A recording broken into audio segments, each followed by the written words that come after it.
Hello, Matthew Bell here with Alzheimer'sProof.com.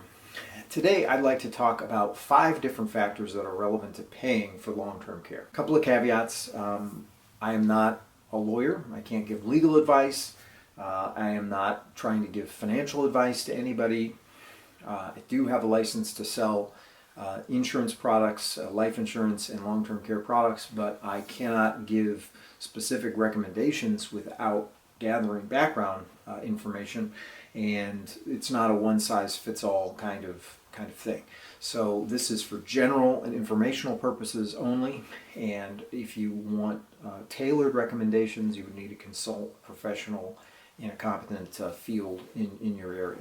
The first thing is going to be private paying. So I'm going to talk about 5 different things. The first one is being able to private pay for your own care. So I've talked about this in other contexts, but private pay basically just means that you're going to have a certain spectrum of assets, you're going to have certain income streams, and you can pay for your own long-term care from your own assets, from your own income streams. So assets might be, your 401k. You might have IRAs, Roth IRAs. You might have money in CDs, in mutual funds, in money markets, in whatever. Income stream, you might have an annuity, you might have a pension, you might have dividends that are paid to you from stocks, you might have Social Security. So when your spectrum of assets and income are sufficiently large to allow you to pay for your own care, we would term that private pay. Now, you can private pay. Sometimes I'll liken it to if you have the ability, let's say, to rebuild your house if it were to burn down. You can do that. You can do that out of your own income. You can do that out of your own assets. So whether you want to have to do that or not, and I'm not being flippant, obviously nobody wants to have to deal with an emergency, but even a person who has significant assets might choose to mitigate some of the risk by insuring against a particular loss. So even a person who can rebuild his or her house were it to burn down, God forbid, nevertheless, a person might choose to have insurance on the house that's sufficient to be able to rebuild it. And of course, sometimes they're required to have it, but nevertheless, I think the point is clear. Now, one of the things about private paying is that there are projections about how long a particular person might have to remain in nursing care or receive care for long-term care purposes, and these are just what they are. They're projections. You often said that if a man has to go into a nursing home, and I go into this in another video, he'll probably be there 1 to 3 years statistically. If a woman has to go, she may be there from 2 to 5 years, and the cost of care can range from $60,000, $70,000 to $150,000 or more, depending on memory care, other amenities there. Often I'll use just kind of a median figure of about $100,000 just to kind of give a fix. So if a man had to stay in a home for 1 year, about $100,000, 3 years, $300,000, a woman $200,000 to $500,000, and so for a married couple, it could be anywhere from $200,000, $300,000 all the way up to $800,000 or more to pay for care if both had to go into a nursing home. So just to give you a fix on what level of assets would be required to private pay for the entire duration of care, we're talking in the neighborhood of 500, $1 million, $1.5 million, $2 million. Those are, assets that would be available to use for care purposes. Now, a person might factor in the fact that they might want to earmark certain things for kids, for grandkids, leave a legacy, donate to charity, do any number of things.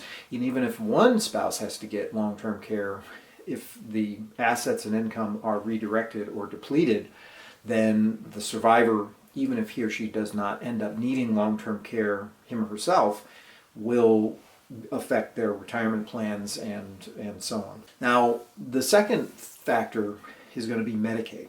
So Medicaid is going to be a government program that's going to kick in when a person does not have significant enough assets to pay for his or her own care.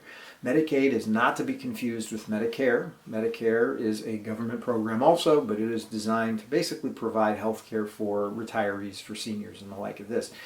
Medicaid is available to people of any age, different requirements, but it's there and it's administered by the states, but it's there in order to provide a baseline medical care for people who have, basically who are impoverished, whose assets fall below a certain threshold.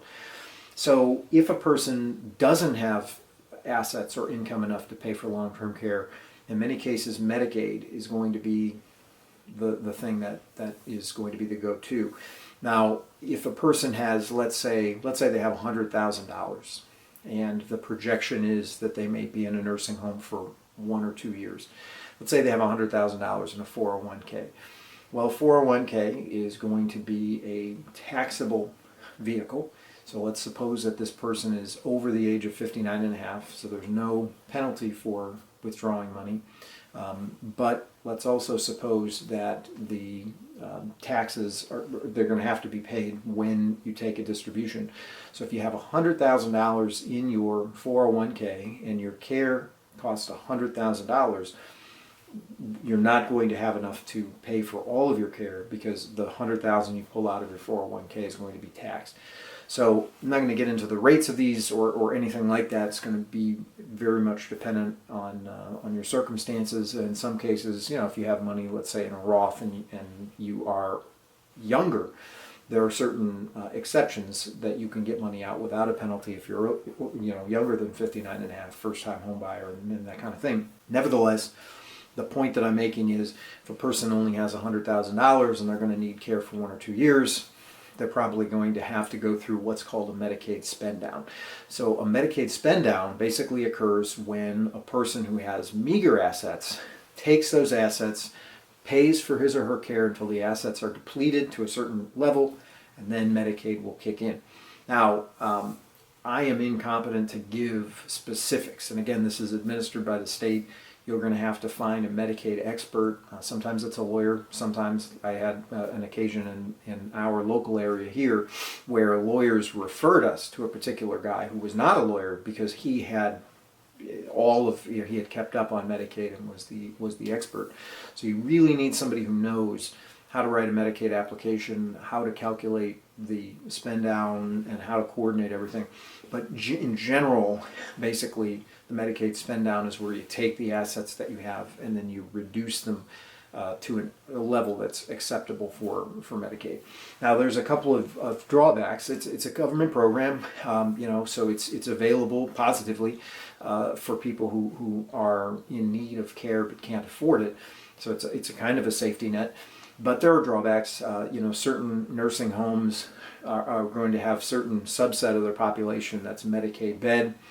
So you may have difficulty getting your loved one into the facility. Maybe your first choice facility doesn't have a Medicaid bed, or maybe they don't have a Medicaid bed available when you need it. The other thing is, if you have a married couple, let's say, and they both end up needing care, if they're on Medicaid, there's a chance that they're going to be separated in terms of Medicaid generally has shared rooms and they're usually segregated by sex.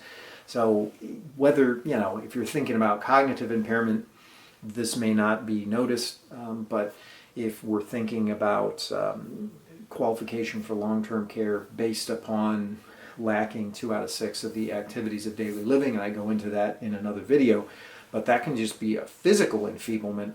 And that can be extraordinarily hard. So there are certain limitations on the Medicaid route. Now the third factor is going to be a Medicaid trust. So there are certain ways for a person to take certain assets and income and protect them from the Medicaid spend down.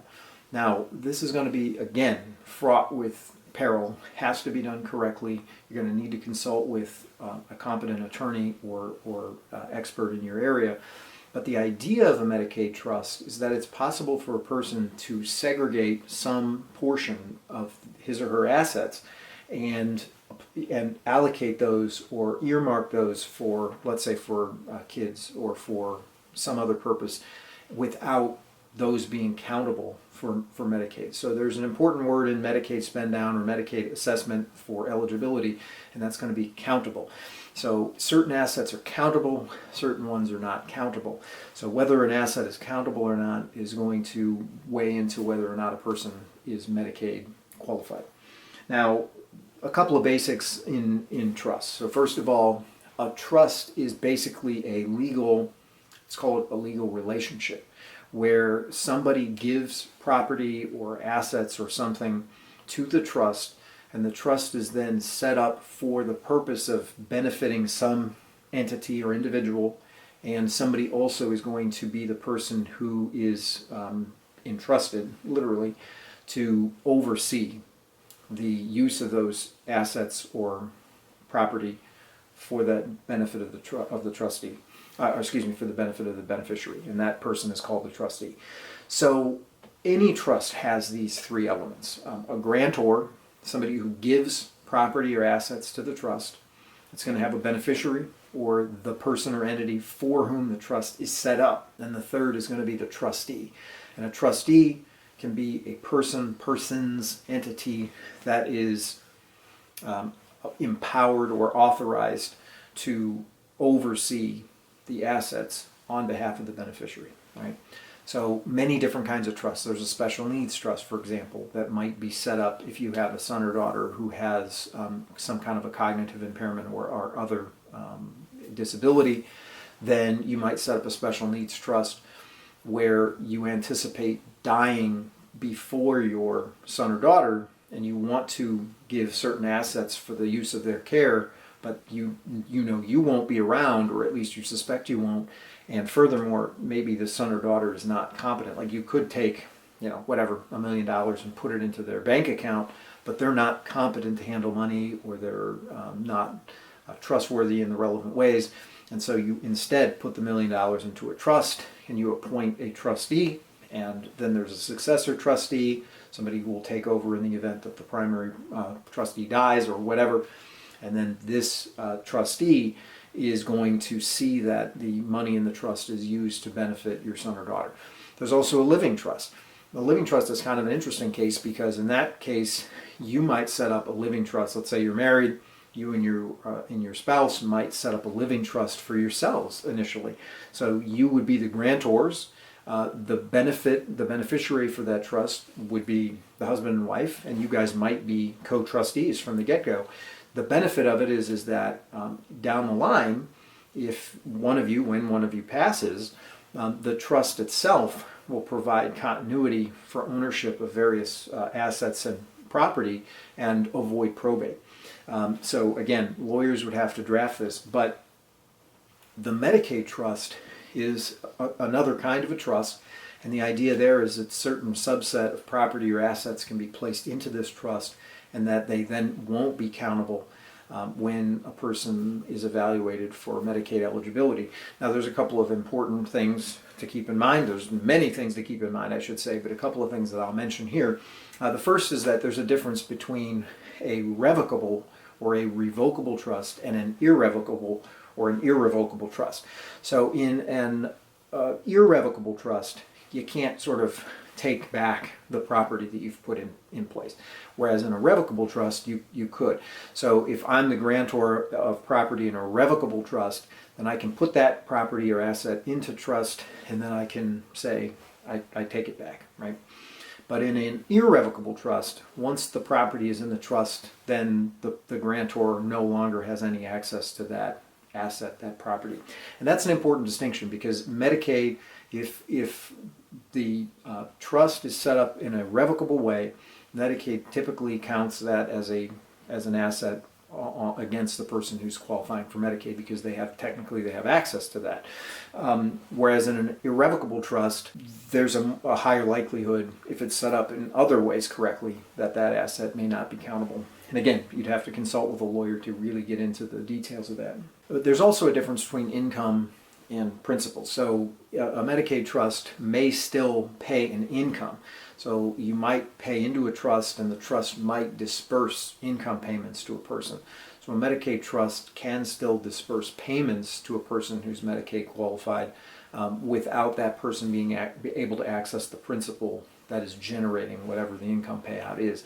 And the whole point of this is to say that once these assets are in a trust, then in some cases Medicaid won't affect a person's eligibility.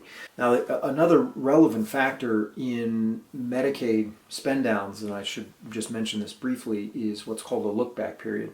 And the look-back period, if I understand correctly, the government is not required. It's usually said that there's a five-year look-back period. But this is not, I think, a strict limitation. I think the government, if I'm correct about this, can go back as long as it wants to, but typically they only go back 5 years, and if they don't find any movement of assets within that time that are forbidden, then they just quit looking. But the look-back period is basically designed such that I wouldn't be able, if I know, let's say, the writing's on the wall, I've got some cognitive impairment, and I'm probably going to need long-term care imminently, and I start just giving away my assets. I start gifting them to people, I put them in a trust. Medicaid, when they look at that, are going to say, nah, you just took all your money and gave it away. Within the 5-year period, Medicaid can still count those assets as a part of the person's asset class. And so oftentimes setting up these things for purpose of trying to legacy plan, long-term care plan, the plan at least needs to be in place at least 5 years prior to making an application for Medicaid. Now, having said all that, in some cases, again, we're still building towards Medicaid paying, and for the reasons that I sketched previously, it may not be advantageous to want to have to rely on Medicaid. So there's a lot of factors here, a lot of things to think about, but that leads to point number 4, and that is another way to pay, besides private pay, besides Medicaid, is going to be to have proceeds from a long-term care insurance policy. So if you have a long-term care insurance policy, now I can call these a nursing home policy, but there are many that are more comprehensive than this, that might cover assisted living, they might cover hospice, they might cover respite care, some cover in-home care if you have a person coming in to care for your loved one, and then of course the nursing home.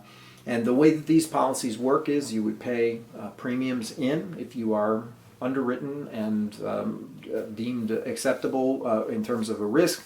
They have a high likelihood of decline because many times people wait until the 60s, 70s, or whatever, when the writing is on the wall already, and at that point they may undermine their own insurability. But if a person's insurable for long-term care, then the long-term care policy is going to have certain payouts.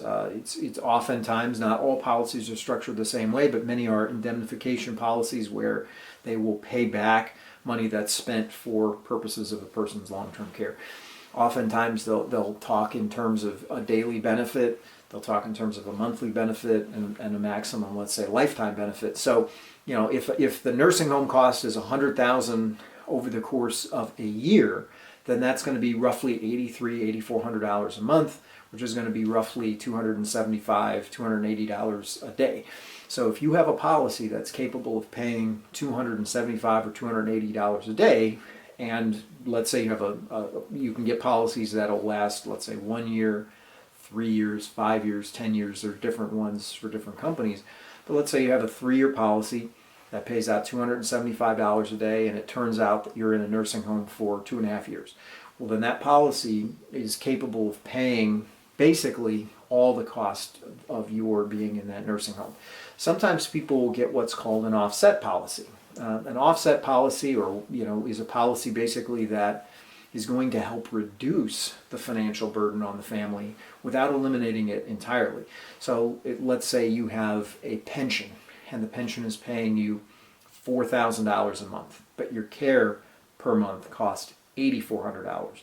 Well, then maybe you get a policy that's capable of paying out $4,400 a month, so that your pension of $4,000 plus the $4,400 in the long-term care policy, both together, will pay for your care. Many factors, many things to consider. If, for example, the pension is counted on by your spouse, then you might not want to have an offset policy, because if your pension is going to your nursing home care and your spouse was counting on that 4,000 coming into the house or whatever it is, then that creates a problem. So there's a lot of things to think about, a lot of factors. Long-term care policies generally are going to have what's called an elimination period, which is kind of like a time deductible. So just like with health insurance, if you have a $10,000 deductible and you need to go into the hospital for a surgery, you may have to pay out of pocket up to the time that you meet your deductible.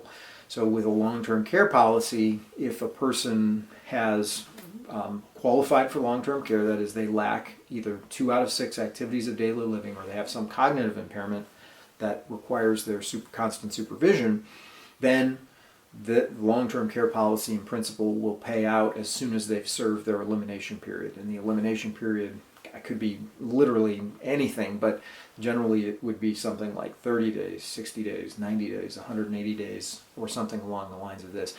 So you have to kind of think, if your elimination period is 180 days, half a year basically, and your entire year's worth of care is $100,000, then your elimination period is going to cost you $50,000 if your loved one goes into a nursing home from day one. Okay, so again, lots to consider. If you're interested in at least understanding about long-term care, you should sit down with an agent who's competent to sell long-term care and who's licensed to sell long-term care products in your area, and who can take on board your family situation and kind of give you recommendations.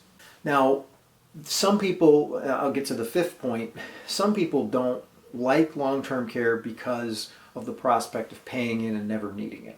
And this is very true. Term policies are similar to this. Term life insurance, where you may pay in, and then if you outlive the term, I mean, good, right? You didn't want to die. But then the money you spent on that term, it just evaporates. There is such a thing as return of premium term, but let's just leave that to the side for a minute. But the other thing is, when you think about risks,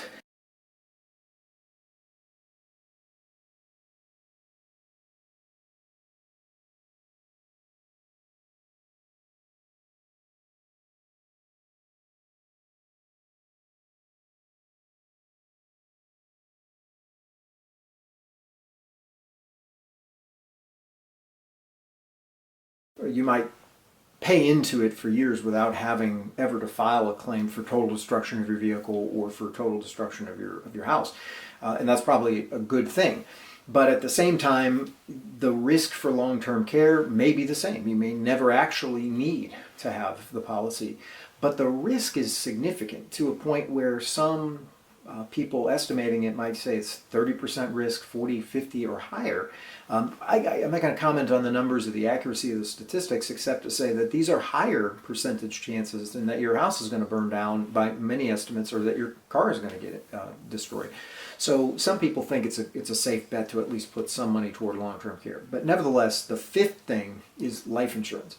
So the way life insurance, it's actually 3 different factors. One is there are certain life insurance policies that might have a chronic illness or long-term care rider, which is something that attaches to the policy. A rider is just kind of an extra, and that extra might provide for certain long-term care benefits. Often it would be an acceleration of the death benefit, meaning you get some of the death benefit in advance to pay for long-term care. But another factor is just simply the idea of remuneration or indemnification. So, for instance, my dad's care cost a total of $300,000. Now, he was Medicaid, but let's suppose that he wasn't. Let's suppose that he had $300,000 and he had to spend $300,000 on his care. Well, if he had had a life insurance policy that was $300,000, when he passed, the $300,000 that he spent on his care would have been recreated for the family, so that the assets that he had to spend on his care would be restored to the family. Now, a lot of this is going to be speculative, because if he had to spend $400,000, maybe we had to cash the policies out. And you know what I mean? So there's a lot, because Medicaid requires that you have very few assets, as we already said. So you can't have a lot of cash value life insurance, which almost certainly some of this would be. But nevertheless, it is a concept that appeals to some people, because whether you need long-term care or not, it's certain that you're going to die. So if you have a life policy, and the life policy's designed to restore hypothetical expenditures for long-term care, it's going to pay out. That life policy is going to pay out regardless. So let's say my dad had a $300,000 life policy and he never needed long-term care at all. Well, then that $300,000 payout is going to stack on top of whatever assets transfer to his sons, daughters, whatever. And you're guaranteed that that money is going to pay out in some respect. A couple of different types of policies. There's whole life policies, there's universal life policies, there's something called a survivorship universal life policy, which would be on 2 different lives. So let's say a husband and a wife would both have a single policy, and then once they both pass, this policy would pay out. The details of these are going to vary widely. The way that they can be set up is going to vary widely. And so again, if this is of interest, I would say you should consult with a licensed insurance provider in your area. And the whole idea is even if you don't end up going that route, you ought to at least know what your options are. So again, private pay, Medicaid, we talked about Medicaid Trusts, we talked about long-term care insurance and also life insurance, and there are a number of factors that have to be weighed when one is trying to plan for long-term care. But I say this finally, you really need to have some plan. I haven't talked about families, relying on families, which is sometimes what people do. But again, you should at least know what your options are. So I thank you for joining me today. I may probe some of these more deeply in follow-up videos if there's an interest. You can let me know. If you found something of use in this video, I invite you to like and subscribe. And I thank you so much for joining me today. Once again, this was Matthew Bell with Alzheimer'sProof.com. I do invite you to check out some of my written work on my website, Alzheimer'sProof.com, and to see some of the other videos that I've done on cause, on the qualifications for long-term care, and that kind of thing. Thank you very much.